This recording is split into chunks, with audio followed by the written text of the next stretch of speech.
అతను ఒక ఈ పేపర్ నడుపుకుంటున్నాడు. ఈ పేపర్ నడుపుకుంటూ పేపర్‌లో వచ్చిన ఆర్టికల్‌ని బేస్ చేసుకొని అరెస్ట్ చేయటం అంటే ఇది పత్రికా స్వేచ్ఛకి భంగం కలిగించటంగానే చూడాల్సి ఉంటది. ఇది కాపుల పట్ల వీళ్ళు ఈరోజు కాదు, ఈ తెలుగుదేశం ప్రభుత్వం గతంలో మా రిజర్వేషన్ ఉద్యమం 2016 నుంచి మొదలైన ఉద్యమం టైం నుంచి కూడా కాపుల పట్ల ఒక వివక్ష పూరితంగా వ్యవహరిస్తూ ఉన్నది. అప్పట్లో ఉద్యమపరంగా ఎంతోమంది మీద, వేల మంది మీద కేసులు పెట్టిన చరిత్ర తెలుగుదేశం పార్టీది.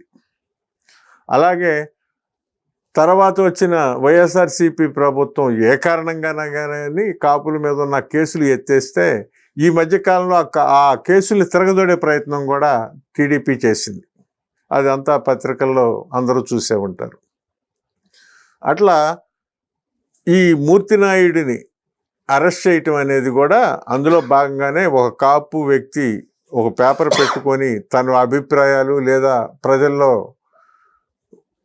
ప్రచారంలో ఉన్న విషయాలను తన పత్రికలో తెలిపిన దాన్నే ఒక నేరంగా తీసుకొని అరెస్ట్ చేయటం అనేది చాలా అప్రజాస్వామిక చర్యగా మేము భావిస్తూ ఉన్నాం, ఖండిస్తూ ఉన్నాం.